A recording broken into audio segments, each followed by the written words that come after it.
Tudo bem, pessoal? Boa noite.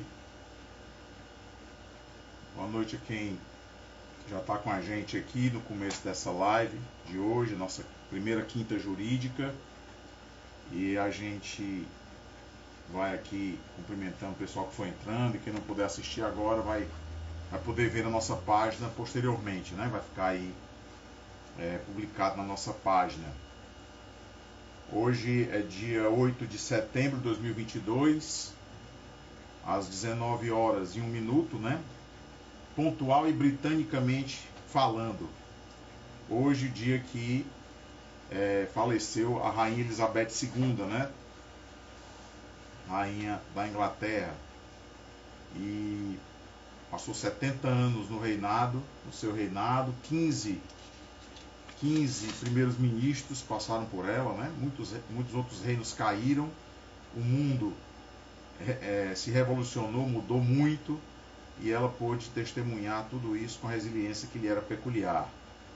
E, portanto, nós estamos hoje aqui, dia 8 de setembro deste ano de 2022, fazendo a nossa live na Quinta Jurídica, aqui na nossa página, onde a gente vai conversar um pouco sobre os últimos julgados, né, que nós tivemos de julho para cá.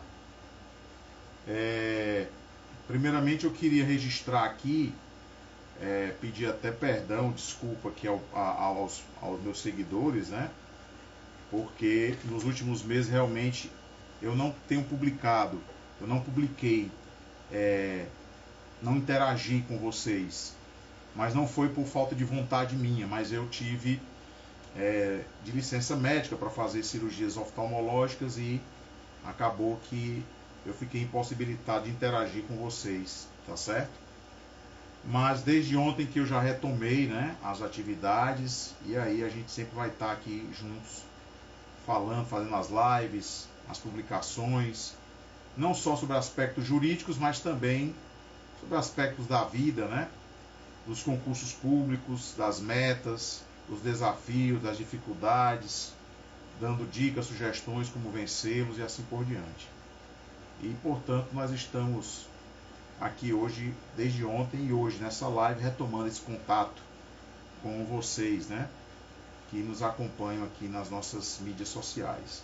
Nós estamos ao vivo na minha página profissional do Instagram, também na página Professor Michel Mascarenhas no Facebook e na minha página pessoal no Facebook. Então tudo vai ficar publicado, registrado lá para quem desejar acompanhar posteriormente, tá certo?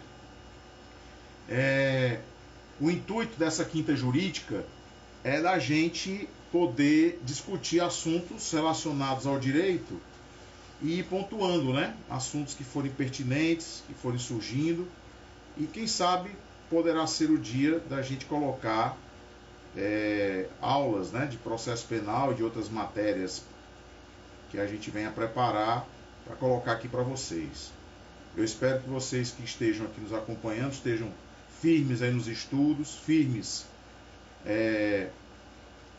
no sentido de continuar nessa caminhada para alcançar, né, os objetivos de vocês. Podem ser objetivos em concursos públicos, da área jurídica, podem ser objetivos pessoais em outras áreas. Às vezes não é porque a gente não é de uma determinada área acadêmica ou técnica que a gente não aprenda, né, para levar para aquela outra área que a gente exerce a nossa profissão ou o nosso trabalho, ou onde nós temos metas profissionais. Então, o que importa é que a gente esteja aprendendo diariamente, né, pessoal? Porque o aprendizado ele é constante, ou deve ser constante. E aí a gente deve sempre estar dedicado e curioso e disposto a aprender, a aprimorar, enfim, a trabalhar sempre essa questão pessoal, né? Eu tenho sempre dito o seguinte, um dia eu estava sentado no banco da faculdade, como aluno, como discente. Posteriormente eu estava advogando, depois eu estava já com o meu mestrado, depois estava lecionando, né? Posteriormente ao magistério, entrei na magistratura, hoje sou um juiz de direito, mas sou um eterno estudante, porque se a gente perder esse feeling, esse sentido, né? Ou seja, essa consciência de querer sempre aprender, a gente está morto, está perdido. Então a gente realmente deve sempre aprimorar os nossos conhecimentos, nos aprimorar, né? como pessoas, como profissionais, para a gente poder crescer. Mas acima de tudo, uma coisa muito importante, outro dia eu estava até conversando com as minhas assistentes no meu gabinete, que a gente deve valorizar a si mesmos. Nós devemos nos valorizar, porque se essa valorização não vier primeiramente da gente, dificilmente virá das outras pessoas. Porque o mercado de trabalho ele é gostoso porque ele estimula o mérito, né? A competitividade estimula isso. Ou seja, você ser sempre bom naquilo que você faz, você sempre procurar dar o que é o de melhor que você tem. Mas a gente precisa também entender que dentro dessa competitividade, muitas vezes, a gente não é valorizado o quanto a gente tem de valor. Então reconheça o seu valor, firme a sua posição e siga em frente, sempre se aprimorando. Então é muito importante essa autovalorização que está a par e passo com a autoestima, né? Então a gente ter isso em mente, ter isso como uma forma de vida, não só no aspecto profissional, mas pessoal também, é muito importante para que a gente possa crescer sempre, tá certo? Então, com essas palavras iniciais, eu vou aqui cumprimentando aqui primeiramente o Estevão Tomás, que está nos acompanhando. Grande Estevão, um abraço, meu querido, satisfação reencontrá-lo aqui na nossa página, viu? É um prazer reencontrá-lo. Um abraço no seu menino lá, o Tomás, tá certo? Nunca mais os vi. Um abraço forte para vocês, Estevão. Um abraço também aqui, registrar a turma aqui do seu Valquimar, lá da marcenaria, né? A Glícia, trabalha com a gente no nosso gabinete, como juíza leiga. Também o João Felipe, o João Felisberto, aliás, o Vinícius Maia, doutor Vinícius Maia, um forte abraço, rapaz, um prazer reencontrá-lo aqui, meu amigo Vinícius Maia. Também o Fernando Lima Neto está aqui conosco, o Júlio Filgueiras, a Selmiele, também a Ana Cláudia e a Gabriela. A gente vai aqui registrando aos poucos aqui o pessoal que vai entrando para acompanhar a nossa live. Bom, o objetivo dessa live, como eu falei, como eu disse, é retomar, né, esse contato com vocês. Como eu estava dizendo aqui, eu passei um período de licença médica para fazer 2 cirurgias oftalmológicas, foi tudo um sucesso, graças a Deus. Retornei já ao trabalho e aí coloquei em dia o meu gabinete, graças a Deus, com a ajuda da minha equipe, que é muito dedicada e muito competente, e a gente zerou o gabinete, né, do 5º Juizado aqui da comarca de Mossoró. E feito esse trabalho, mantendo agora tudo zerado, vamos reduzir o acervo. Então, feito isso, a gente pode tirar um tempo, né, à noite para poder nos dedicarmos aqui à nossa página e ter esse contato acadêmico com os nossos seguidores, tá certo?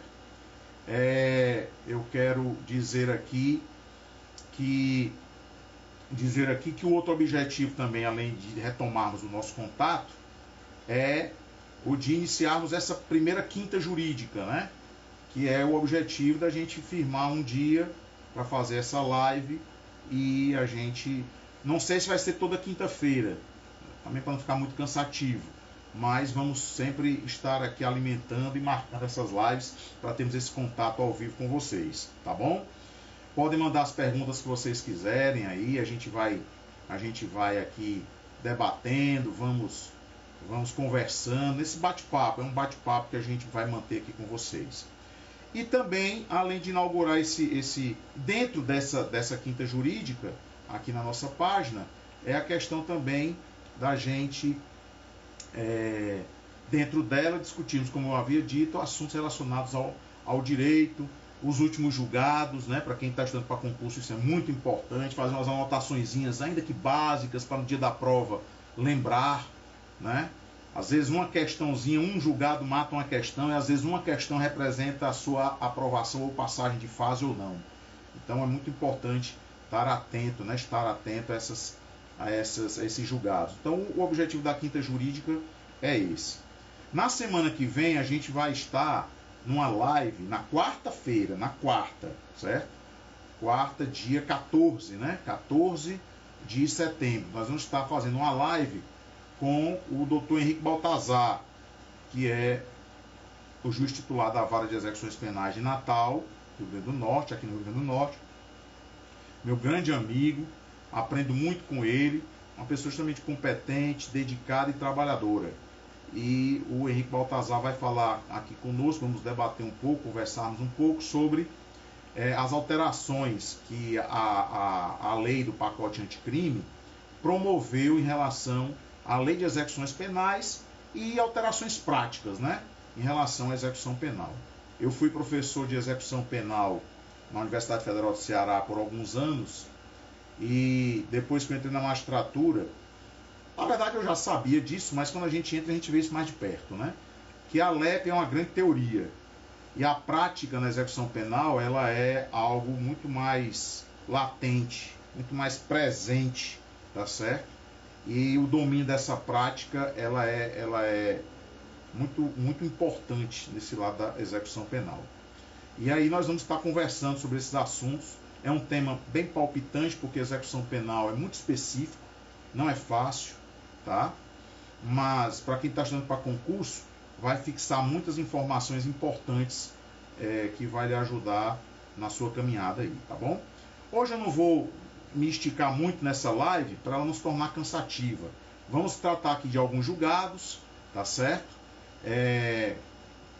Oriundos do Superior Tribunal de Justiça, de julho para cá. E aí eu quero iniciar com vocês aqui sobre um primeiro julgado, que é oriundo da segunda turma do STJ. Todos nós sabemos e toca em direito administrativo, tá certo? Todos nós sabemos que, em regra, né, o servidor público, quando ele recebe algum dinheiro, algum numerário na sua folha de pagamento, que ele não deveria receber, se baseiam os tribunais superiores muito na questão da boa-fé. Se ele recebeu de boa-fé, muitas vezes ele nem devolve.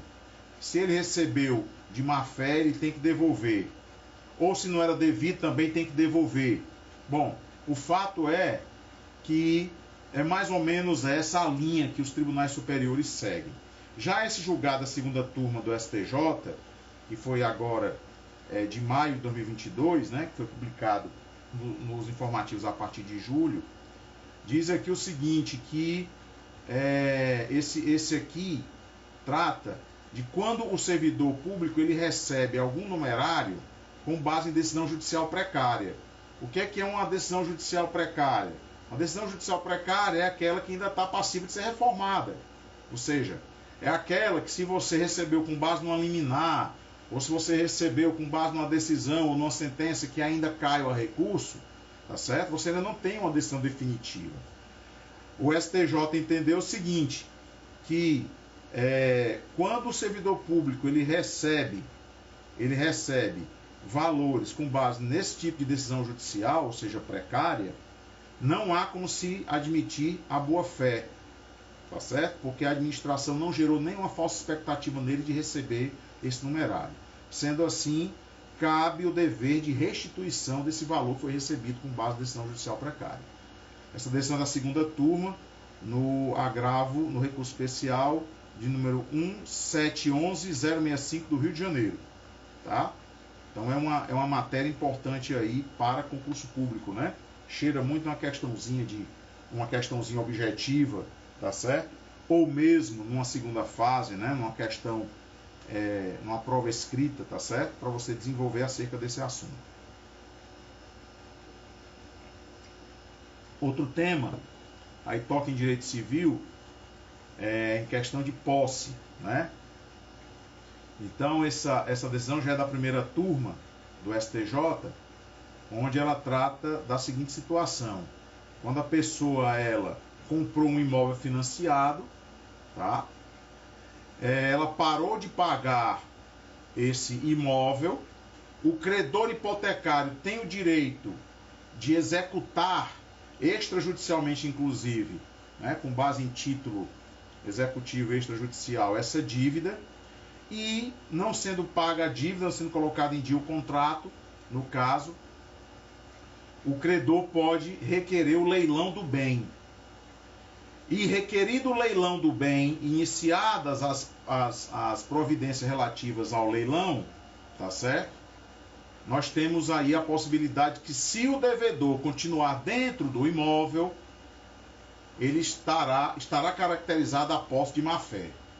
Ou seja, o credor aí, no caso, ele tem a possibilidade de retirar, né, o mutuário do imóvel, já que a posse do mutuário, se continuar nela, dentro do imóvel, será considerada de má-fé. Essa decisão da primeira turma do STJ, no agravo do RESP 1013333 de Minas Gerais.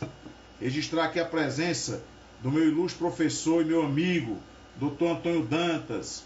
Dantinhas, um abraço, Dantinhas. Prazer, rapaz, ter aqui o seu nome aqui registrando, aqui assistindo a nossa live.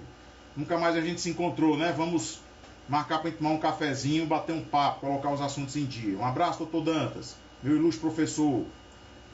Bem, um outro tema aqui, também de julgados do STJ, que eu inclusive até já comentei aqui em uma outra oportunidade na nossa página, tá? Diz respeito à locação. E essa decisão da terceira turma do STJ, no RESP 1935563 de São Paulo, diz o seguinte, que quando o imóvel é dado em caução em contrato de locação comercial, e esse imóvel pertence a uma empresa, a uma sociedade empresária, e ele é utilizado como moradia por um dos sócios, caracteriza-se a impenhorabilidade como bem de família. Veja só a situação. Você tem uma locação, a sociedade empresária é a locatária, tá certo? Ou ela é a garantidora. Deu um imóvel em caução. Esse imóvel dado em caução está sendo ocupado como moradia por um dos sócios. O STJ, nessa decisão da terceira turma, considerou que há a impenhorabilidade como bem de família. Essa decisão é importante para você deixar registrado aí nas suas anotações. Outra também aqui em direito empresarial diz respeito à recuperação judicial. Dizendo a terceira turma do STJ, no RESP 1991989 do Maranhão, de que produtos agrícolas não são bem de capital. Produtos agrícolas são os produtos finais, o que é produzido final. O caso aqui tratava de soja e milho. Então você não pode considerar soja e milho como bem de capital, porque não são utilizados para a produção. Na verdade, já são o produto em si, né? O produto final em si, tá certo? Então isso aqui toca em direito empresarial.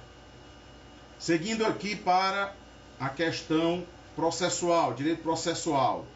O feriado de Corpus Christi, específico de Corpus Christi, é um feriado que não tem lei federal, é um feriado local. Então a questão é, como é que você tem que provar, tá certo? A inexistência de expediente forense nesse feriado, nesse tipo de feriado. Então, a situação tratada nesse julgado da quarta turma, no agravo no RESP 1779552 de Goiás, tratou exatamente dessa situação, especificamente do feriado de Corpus Christi. E aí, como é que você tem que provar? Você tem que provar por intermédio da juntada de uma cópia de lei ou de ato administrativo que ateste que naquele que tentou provar médio, a parte recorrente tentou tratar ou provar a ausência de expediente forense por intermédio de um calendário extraído da página do tribunal na internet. Olha aí. Isso é interessante, ou seja, às vezes a gente pode pensar, a parte pode pensar que apenas printar uma consulta no site do TJ ou do TRF, enfim, com um calendário seja uma prova idônea. Tem que ter cuidado com isso. A quarta turma do STJ considerou que isso não é prova idônea, tá certo? que teria que ser juntado um documento mais oficial, vamos dizer assim. Portanto, considerou como corrente naquela data o prazo para recurso. Tá? Outro julgado aqui, que diz respeito à execução. Julgado da terceira turma, no recurso especial 1.805.898, Mato Grosso do Sul. Que diz respeito aqui, o que tratou da necessidade ou não de execução, ou da extinção da execução, porque não foram juntadas as avenças anteriores ao contrato de confissão de dívida. Ora, se você tem um contrato de confissão de dívida, aquele contrato em si já é um título executivo. Você não precisa juntar avenças anteriores a essa confissão de dívida para poder legitimar ou justificar aquele título executivo. Então, a confissão em si já é um título executivo. Não há necessidade disso. E esse foi o sentido do entendimento da terceira turma nesse resto que eu acabei de mencionar. Registrar aqui a presença do Dr. Gracino Silva, Dr. Gracino lá de Serra Caiada, faz parte da comarca de Tangará, que eu fui juiz lá em Tangará, aqui no Rio Grande do Norte. Um abraço, doutor Gracino, um grande advogado, nos ajudou muito como advogado dativo, né, doutor Gracino? Sempre grato ao senhor e a sua colaboração com o Poder Judiciário. Viu? Um forte abraço. Registrar aqui a presença da Rayane Costa, também aqui conosco, e também do Arnaldo, grande Arnaldo. Doutor Arnaldo, prazer revê-lo, rapaz, aqui na nossa live, viu? Fica registrado aqui o meu abraço. Nunca mais nos vemos, né? Quem sabe um dia a gente vai se reencontrar, doutor Arnaldo. Um forte abraço. Seguindo aqui, pessoal. Seguindo aqui, passando agora para o direito penal. Em relação à fixação do regime prisional. Existe a falsa impressão de que quando o juiz negativa uma das circunstâncias judiciais na primeira fase da dosimetria da pena, ele tem que colocar o regime prisional mais gravoso. Isso não é dessa forma. A negativação de uma das circunstâncias judiciais na primeira fase da dosimetria confere ao julgador uma faculdade, não a obrigatoriedade, dele colocar no regime prisional mais gravoso. Tá certo? Então, ele vai analisar as peculiaridades do caso. Esse é o sentido que o Código Penal, lá no artigo 59, dá, tá certo? Para o julgador, no caso da sentença penal condenatória e na fixação do regime na dosimetria da pena. Esse julgado é da sexta turma, no RESP 1970578 de Santa Catarina. Outro aqui de direito penal diz respeito ao furto qualificado pela escalada, né? Em regra, é necessária perícia para comprovar a escalada, em regra. Porém, a prova pericial não é imprescindível. Ela pode ser dispensada. E aí você vai provar como? Depende. Pode ser, por exemplo, por imagens de câmeras de segurança. Você prova que houve uma escalada, certo? E há outras formas que você pode utilizar para comprovar isso. Outro exemplo, laudo papiloscópico que identificou impressões digitais no local. Então são formas. Agora, sem perícia pode ser a câmera, certo? Ou mesmo a prova testemunhal. O fato é que a perícia não é indispensável para a prova da escalada a fim de qualificar o furto. Esse é o entendimento da sexta turma no agravo regimental no RESP 1895487 do Distrito Federal. Ok? Nos crimes contra a administração pública, uma situação bastante interessante. E vem do ponto de vista da defesa, né? Nesse caso aqui, que a defesa tentou fazer um contraponto e o STJ deu o entendimento aqui, no caso, o entendimento da quinta turma. Que foi a seguinte situação. Configurou-se o crime de corrupção ativa, ou configura-se, né? Quando o agente oferece vantagem indevida a funcionário público para fazer ele omitir ou retardar ato de ofício, certo? E aqui o caso tratava especificamente do crime de posse de drogas para uso próprio. Então, no caso, o agente, ele, quando foi flagrado com a droga para uso próprio, ele ofereceu o celular dele como uma forma de vantagem para que o policial não desse continuidade ao procedimento, tá certo? O Ministério Público afirmou que o agente teria praticado corrupção ativa e a defesa argumentou dizendo que não havia ato de ofício, e o tipo penal exige ato de ofício, para que pudesse caracterizar o crime de corrupção ativa, tá certo? Por que não tinha ato de ofício? Porque segundo a tese da defesa, certo? Esse ato de ofício seria representado pela prisão em flagrante, que não caberia prisão em flagrante no caso do crime de posse, né, de drogas para uso próprio. Entretanto, a gente sabe que o crime de posse de drogas para uso próprio, previsto no artigo 28 da Lei de Drogas, ele é um crime que ele só não está carcerizado. Não há prisão, não há pena privativa de liberdade prevista para ele. Mas é um crime. E como todo crime, ele pode ser passível de um procedimento do flagrante. Portanto, havia sim ato de ofício e nesse caso se caracterizou o crime de corrupção ativa na medida que o agente tentou, ao oferecer o celular para o policial, fazer com que não fosse aberto o flagrante. Essa decisão da 5ª turma do STJ, no agravo no RESP 2.007.599 do Rio de Janeiro, estabeleceu esse entendimento, tá certo, pessoal? Esse entendimento para esse caso. Ou seja, nós temos aqui alguns aspectos. O primeiro aspecto, que a gente tem que sempre relembrar, o crime do artigo 28 da Lei de Drogas, posse de droga para uso próprio, é um crime que houve o descarceramento. O legislador não previu pena privativa de liberdade para esse crime. Mas é crime. É crime. Ainda está vigente no ordenamento jurídico nacional. Tá certo? E como crime, tem ato de ofício por parte da polícia, de abrir o flagrante quando o crime é detectado. Tá certo? E aí, no caso, esses elementos servem para a caracterização ou não do crime de corrupção ativa. Outro aqui agora de direito processual penal, bastante interessante, diz respeito à competência por conexão. Então, o STJ tratou aqui do caso em que os crimes antecedentes foram julgados em processos apartados em relação ao crime de lavagem de dinheiro. Porque a gente sabe que o crime de lavagem de dinheiro tem um crime antecedente, né? O crime de lavagem de dinheiro é consequente, tá certo? Ou seja, você tenta limpar um dinheiro, um recurso oriundo de ilicitude, tá certo?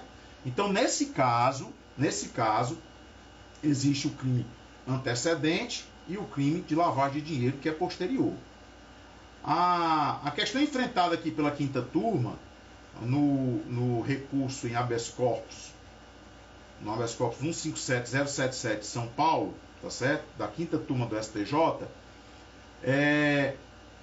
analisou o seguinte: se havia realmente a necessidade de que todos os crimes, tanto os antecedentes quanto de lavagem, fossem analisados em um processo só.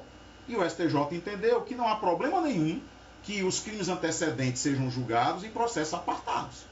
E, de fato, não há o menor sentido em você questionar a competência dizendo que teria que ser em um só processo, tá certo? Por quê? Porque você pode considerar crime os antecedentes em autos separados e depois julgar a lavagem de dinheiro em outros autos.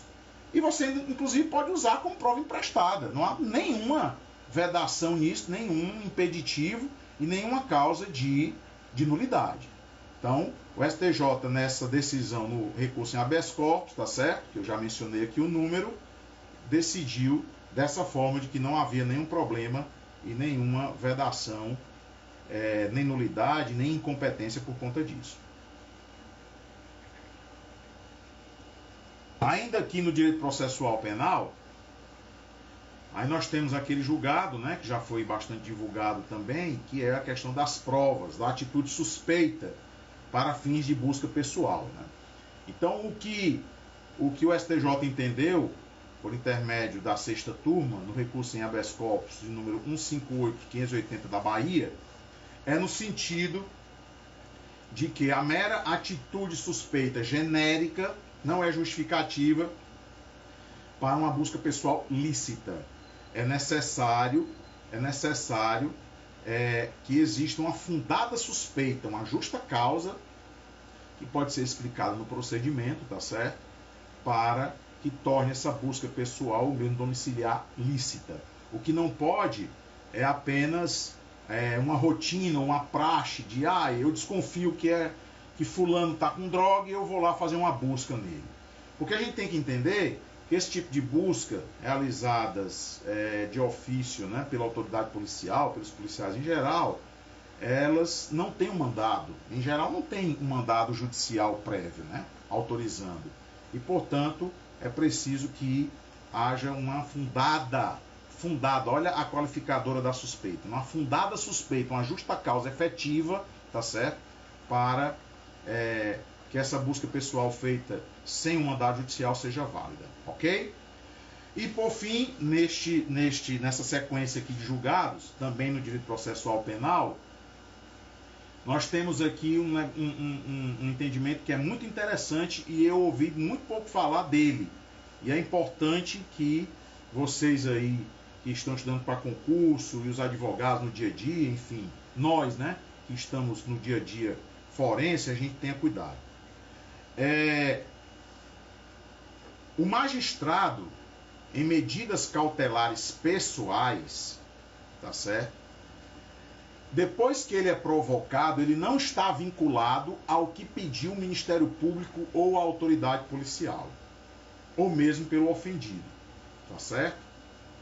Então, depois que é provocado, que o magistrado é provocado para aplicar medidas cautelares pessoais, diversas da prisão, pessoais, tá certo? Então, ele pode aplicar o que ele achar que deve. Porque fosse assim, o juiz se tornaria um mero chancelador do que o Ministério Público pedisse, do que a autoridade policial pedisse, do que o ofendido pedisse nas ações penais privadas. Então, neste caso, por exemplo, se o magistrado é provocado para aplicar uma fiança e ele entende por aplicar outro tipo de medida cautelar pessoal, ele pode fazer isso. Não há nenhum problema, ok? Ele pode aplicar uma prisão? Aí não, porque o pedido da prisão é específico, está no artigo 311, né? Então ele tem que ser provocado em relação à prisão especificamente, tá certo? Isso é o que diz o artigo 311, ele precisa ser provocado. Então, nesse caso, a sexta turma entendeu, no agravo regimental, no habeas corpus 626.529 do Mato Grosso do Sul, de que o magistrado, ele pode aplicar medidas cautelares pessoais diversas das requeridas, ok? E a prisão ele pode aplicar quando ele é provocado especificamente em relação à prisão, tá bom? Então esse julgado aqui tratou das medidas cautelares pessoais diversas da prisão, beleza?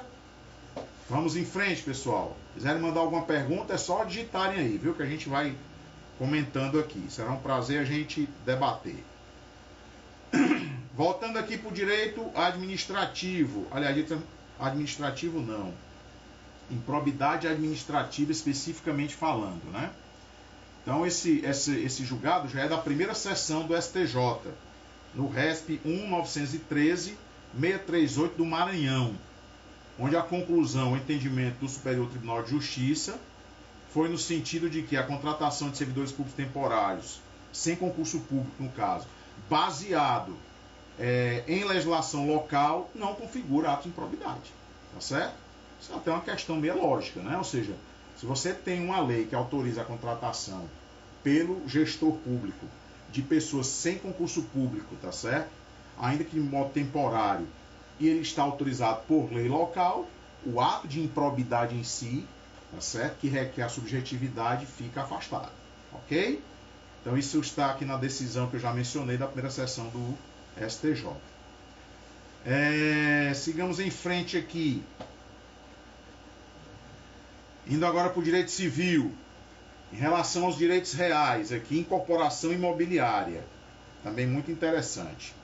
Quando a gente compra um imóvel, tá certo, na planta, por intermédio de um contrato de incorporação imobiliária, parte do pressuposto que a incorporadora, ela registrou, ela é titular do domínio do terreno, tá certo?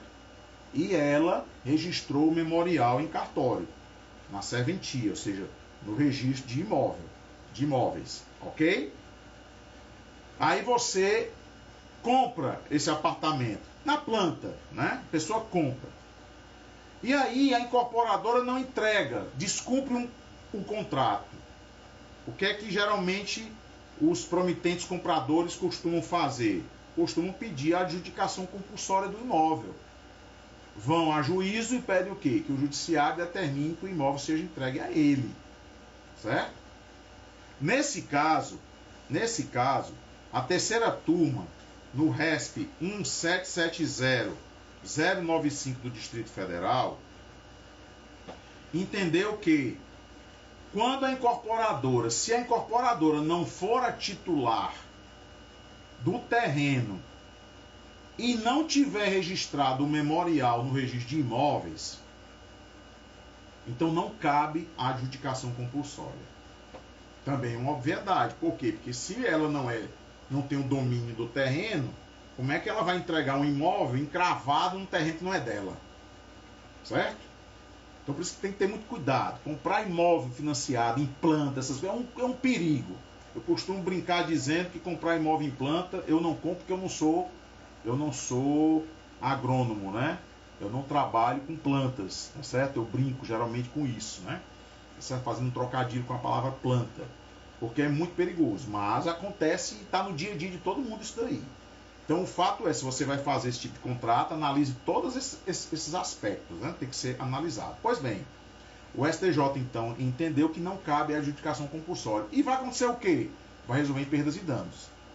Então você pode fazer um acordo com a incorporadora para lhe devolver uma parte, ou sei lá, 70%, 80% daquilo que você pagou, tá certo? Em perdas e danos, tenta fazer um acordo, tá? Ou então você vai esperar ela lhe entregar o imóvel, enfim. Mas adjudicar compulsoriamente não vai caber.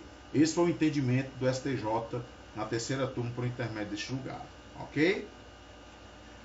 Vamos aqui para o direito penal, crime contra a administração pública. Esse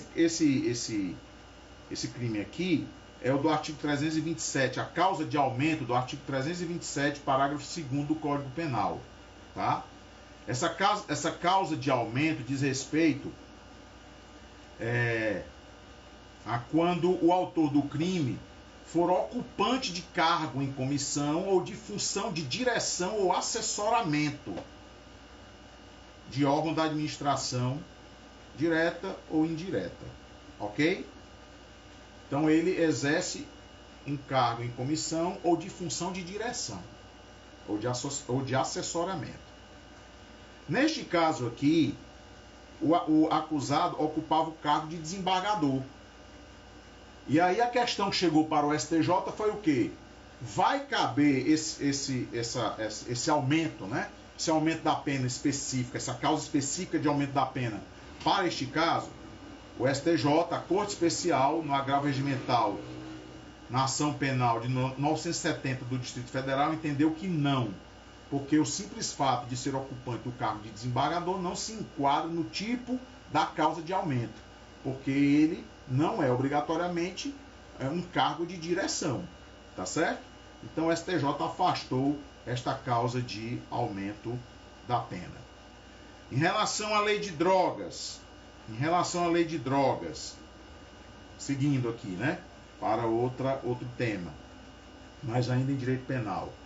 É possível que o judiciário conceda autorização para cultivo de maconha com objetivos medicinais? Aí a gente tem aquelas duas linhas dentro do STJ, que ainda não foi pacificado por nenhuma sessão. Nós temos a quinta turma dizendo que o judiciário não pode, tá certo? E nós temos a sexta turma dizendo que pode. Então aí vai depender do entendimento do magistrado, né, que caiu uma demanda dessa, tá certo? Para decidir a respeito dessa provocação. Ok? Seguindo. Direito processual penal. Execução penal. O indivíduo está cumprindo pena restritiva de direitos e é novamente condenado à pena privativa de liberdade. Neste caso, unifica, né? Então, pega o tempo que ele tinha de cumprir, que cumprir da execução da pena restritiva de direitos, esse tempo soma com a privativa de liberdade a que ele foi condenado. Unifica e estabelece o novo regime de cumprimento da execução penal. Decisão essa da terceira sessão, tá? No RESP 1.918.287 de Minas Gerais. Em execução penal, ainda, tratando de indulto. O indulto, ele é um instituto específico e próprio da execução penal, ok? Não é da fase de conhecimento, não é da fase condenatória. Então, o indulto, ele só vai gerar efeitos dentro da execução da pena. Então, por exemplo, teve casos em que a defesa quis que o indulto servisse para fins de detração penal, para reduzir a pena. Isso não tem cabimento. Detração penal é um instituto relacionado a medidas cautelares de prisão. Tá certo? Medida cautelar de prisão antes da condenação transitada em julgado. Ok? Então, neste caso, o indulto não serve para detração penal. Interessante isso aí, viu? Interessante isso aí. Pode ficar uma pegadinha numa prova aí e você tá atento vendo essa live aqui, você vai lembrar. Ok? Decisão da sexta turma no agravo regimental no RESP 1.887.116 de Goiás. Ok? Vamos então já seguindo aqui para na reta final da nossa live, pessoal. Ainda em direito penal. Existe a semi-imputabilidade específica da lei de drogas, né? Nós temos a inimputabilidade e a semi-imputabilidade prevista lá no Código Penal. Mas nós temos também a semi-imputabilidade que está prevista na lei de drogas, que os fundamentos são semelhantes, são os mesmos. Mas ela é mencionada no artigo 46 da lei de drogas. Tá? A defesa, brilhantemente, eu que já advoguei, né, eu acho muito bacana quando os advogados tentam criar linhas, né, teses, argumentos que são inovadores. Né? O direito é feito dessa forma também. É uma das formas que o direito é feito. Ou seja, por intermédio da reflexão, do raciocínio. E aí, a defesa pediu o seguinte: olha, meu cliente é semi-imputável. Já que ele é semi-imputável, vamos tirar o caráter hediondo do crime de tráfico de drogas. O STJ entendeu que a semi-imputabilidade, entendeu? A sexta turma, né? Sexta turma no agravo regimental, no habeas corpus 716.210 do Distrito Federal. Entendeu que a semi-imputabilidade não retira o caráter hediondo do crime de tráfico de drogas. Isso é interessante, viu? Isso é muito interessante, porque dentro de uma lógica, se a pessoa não tem a plenitude de se autodeterminar para o cometimento do crime, tá certo? Seria de se afastar a hediondez, né? É uma tese bastante interessante. Porém, o STJ, por intermédio da sexta turma, entendeu que não afasta a hediondez do crime. Tá? Ainda que dentro do direito processual penal, um advogado participou de um depoimento dentro de um procedimento de investigação criminal perante o Ministério Público, o famoso PIC, procedimento de investigação criminal, e gravou a conversa. Estava com um gravador no bolso, gravou a conversa. Tá? E o Ministério Público, ao tomar conhecimento disso, tentou acusar o advogado do crime do artigo 10 da Lei Federal 9.296/96, tá?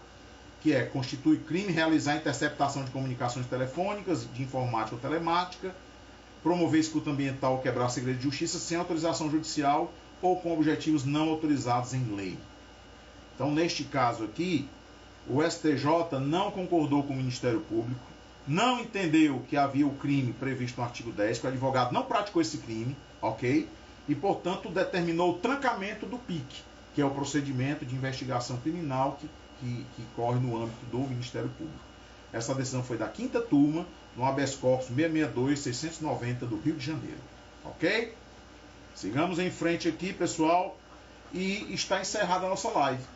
Eram esses os julgados que eu queria destacar hoje. Como eu disse, seria uma live que até se estendeu, né? Já estamos aqui com 47 minutos, tá certo? E eu quero aqui cumprimentar o Tiago Pinho, que está aqui conosco. Já cumprimentei aqui o doutor Arnóbio, o doutor Dantas, meu professor, ilustre professor Antônio Dantas, o meu amigo Estevão Tomás, está aqui conosco. Também cumprimentar a Ana Carol, que entrou aqui, o Felipe Riso, Thalina Gurgel, Assis Elilson, né, que está aqui conosco, o Plínio, o advogado John Pereira, acho que é isso aqui, né, a Pris Maia está aqui conosco também. Ok, pessoal? Como eu disse, eu estou voltando a movimentar aqui a minha página, as minhas mídias sociais. Vamos fazer mais lives nesse sentido aqui. Eu acredito que as minhas aulas de processo penal, elas podem ser feitas dessa forma. Eu acho que é uma interação maior do que gravar. Eu acho que eu vou acabar fazendo dessa forma. E aí vocês vão acompanhando a página que a gente vai divulgando aqui, marcando as nossas lives, tá certo? E vocês podem ir mandando as perguntas, enfim, sugestões de assuntos que vocês queiram que a gente possa vir a tratar, tá certo? Evidentemente que eu não vou tratar de casos concretos, isso eu não trato. Mas de assuntos genéricos em abstrato, da lei, né, do direito, enfim, de matérias que vocês tenham a vontade que a gente trate, vocês podem colocar aí na página para entrar em contato conosco. Será um prazer sempre interagir com todos vocês, viu? E como eu disse, eu estava com as minhas mídias um pouco paradas, porque precisei aí de uma licença médica e acabei ficando em stand-by, né? Em relação aqui à minha página e às minhas mídias sociais. Mas agora a gente está retomando desde ontem.